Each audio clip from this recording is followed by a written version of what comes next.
A little pre-intro to my pre-intro or whatever. Arcane kind of looking really strong again this season, looking a bit like the prog spec for a lot of the bosses. Definitely reasons to play Fire and Frost for some fights, but Arcane for most of them. But we'll see how the season shakes out. Anyway, enjoy the Arcane guide. So it's the season for Arcane Mage guides. So I got this notepad out. Ignore this if you don't have Forset, or unless you want to learn what you're supposed to do with Forset. But here are the only things that have changed. If you're going to be running two-piece, you're still doing the same rotation that we had last season. And the only thing that's changed are these three things. You use a 5th Arcane Blast when queued into Barrage out of execute on single target. This has been going on for a while, so you're probably up to date on that. You use Nether Tempest before Arcane Surge always in single target and in AOE. If you watch Toe's video, he says that differently, but that's not true.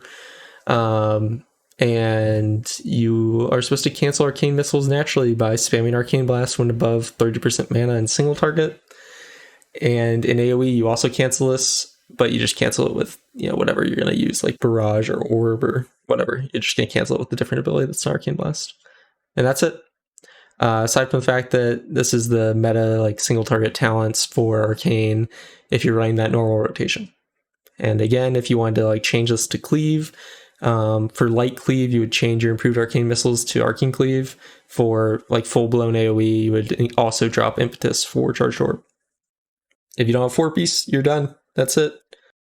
Forum did some more cooking for the Arcane rotation, and so our mini burns changed, so I'm re-recording this. But for your 4-set, you're going to be following a lot of the same tenets as we've had in our current rotation, where you're pre-casting Evocate because of Siphon Storm, then doing a pre-cast Arcane Blast into Orb to start with 4 Arcane charges, then doing your Radiant Spark combo. You're going to start immediately with Radiant Spark, so no rune or anything, and you do Radiant Spark, Nether Tempest, Arcane Surge. Your on uses Barrage into Touch the Magi, Arcane Blast to finish your Radiant Spark, because remember, you casted it and I've only hit it with 2 things. And then you're going to go into your Touch the Magi rotation. You're going to re-rune after Touch. This is because with Forset, your Surge is still active and you're about to get the Forset buff when you re-rune. And then after that, your mini burn is actually going to be desynced. So as your rune ends, you're going to want another Tempest, then Shifting Power. And then you're going to filter until your Touch the Magi's up to do the same Radiant Spark combo you just did on your Surge combo. So let's give you a visual for that.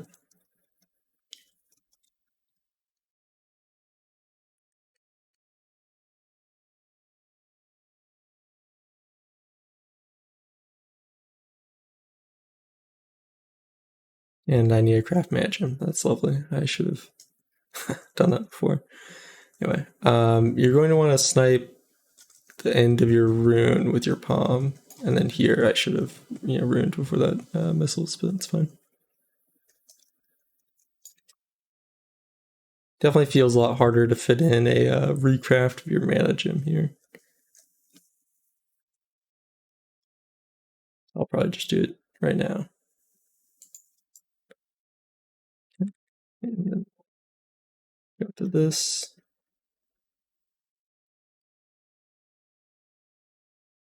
I didn't double lust because without 4-piece, because obviously I don't actually have it. My mana is quite scuffed.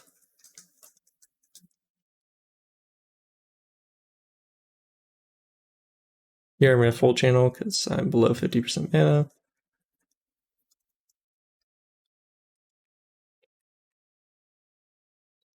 And it's a good time to channel Evocate. Since I have Nether Tempest on the target, you kind of need it for when you're hitting a target dummy. So, okay, should be good to start casting now. I'll use my Shadow Gem when it's up.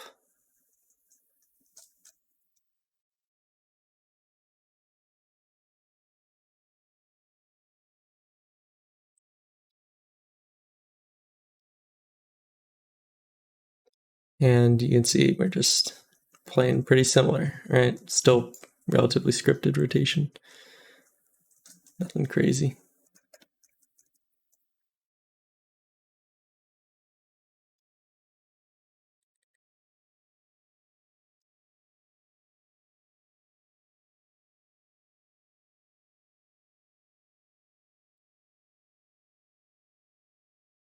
So it'd be probably a little bit harder in Double Lust, of course, but yeah.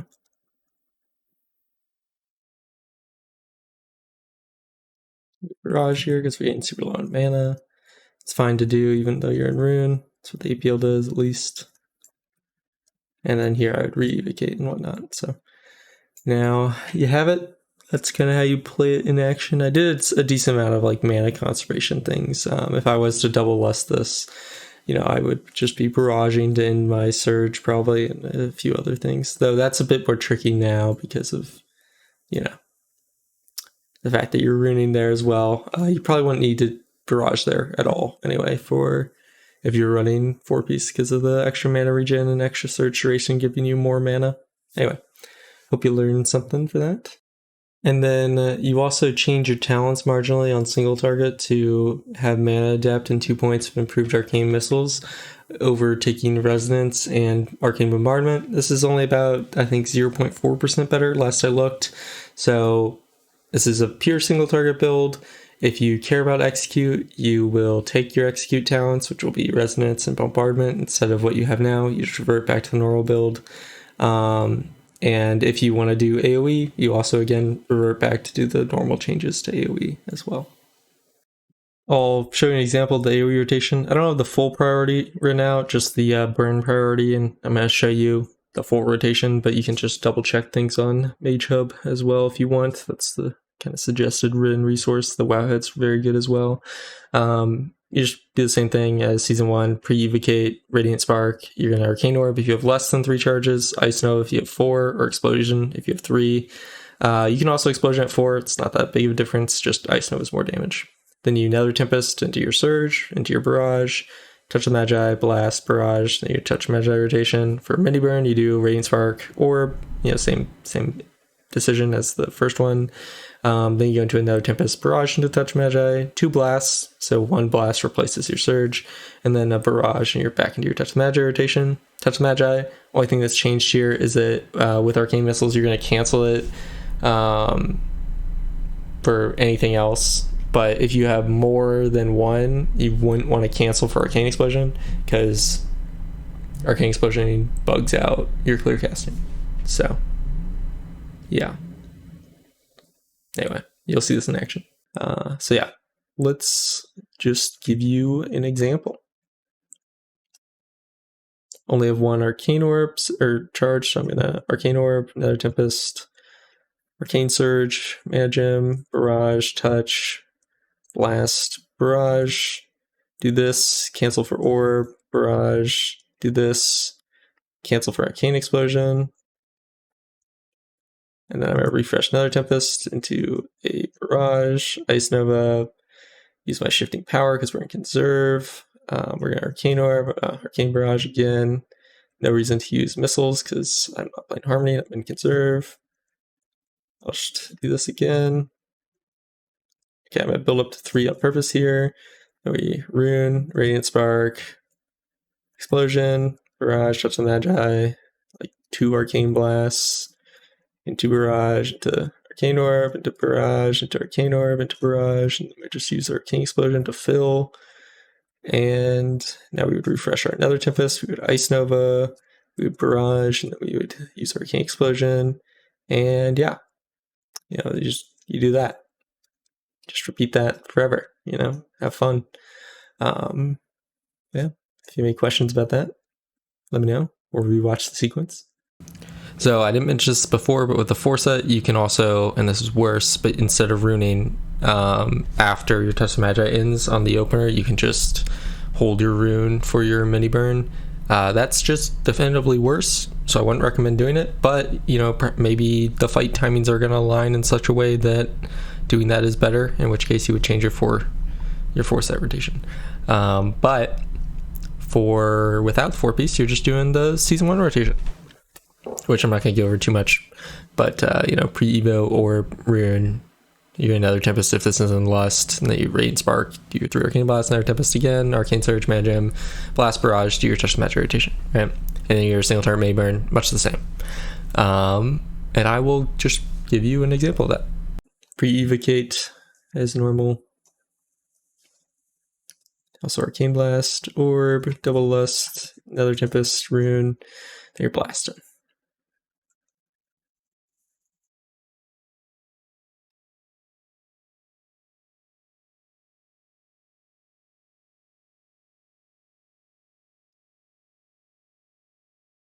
Then you just, cancel your missiles like normal.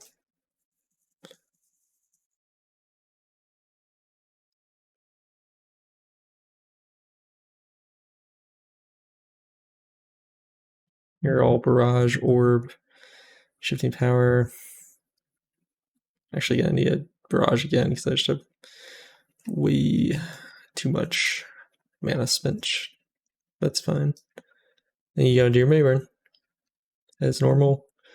Nether Tempest, Blast, Barrage, Touch the Magi. And yeah, we're canceling still, but we're kind of getting close to 30% mana, so I'm not going to cancel anymore now. So here I don't cancel because I'm above 30% mana, but I'll blast or palm my last 2 Arcane Blasts. Another Tempest for some mana conservation.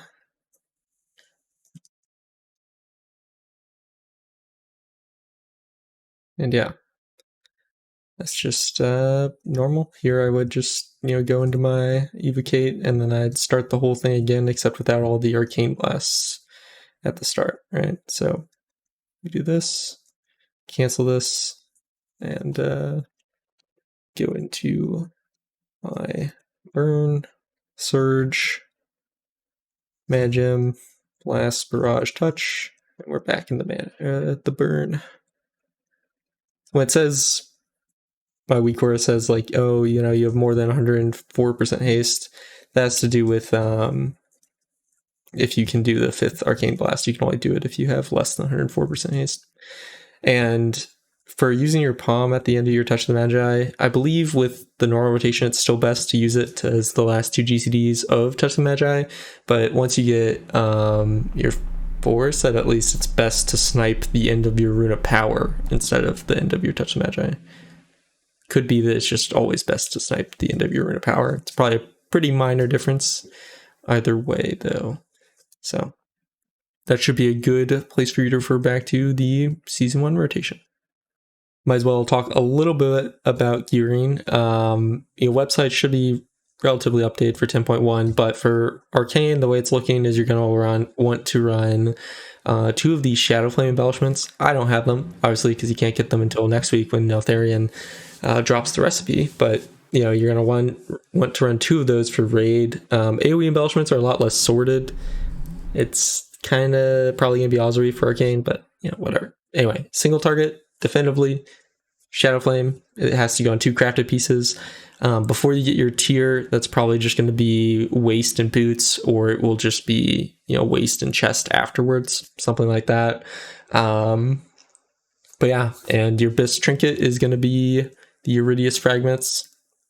So you're going to want to farm that from Halls of Infusion. Very, very good trinket. You're going to run a Nullet until you get, just a better ring. You'll send that. Nothing else really to talk about there. I don't want to get into crafting because crafting's like, I guess I will get into crafting. So it's a bit complicated, but basically the best thing for you to craft, ideally you wait until your first Season 2 vault, which will be on the 16th, a week from now. And you're going to craft 2 things. If you're at the point where you're doing kind of 19s and 20s and you can get a 444 or 441 weapon, you would want to craft your Shadow Flame pieces at 447 and then just run a 441 weapon. At least from the sims that I've seen, that's doing better than upgrading your weapon first. Kind of surprising, but it's okay. If you're not doing high enough keys that you can get a 441 weapon, then you would probably want to craft a weapon first. And I recommend crafting main hand and then crafting 1 Shadow Flame piece on somewhere else.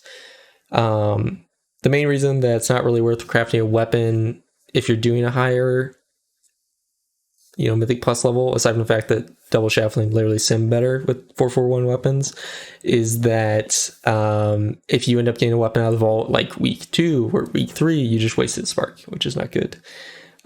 So yeah. But you're welcome to make a weapon. And I could be wrong. The sims I'm looking at could be broken too.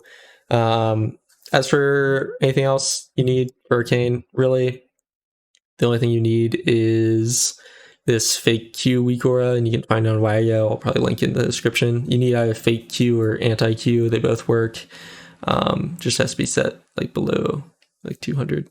But yeah, that's just to fix some issues Radiant Spark has with queuing spells. But you don't need to know like literally anything about it. You just read the description of the weak aura and then download it, and you'll be good to go. But we covered, everything that I want to talk about here. So thanks for watching.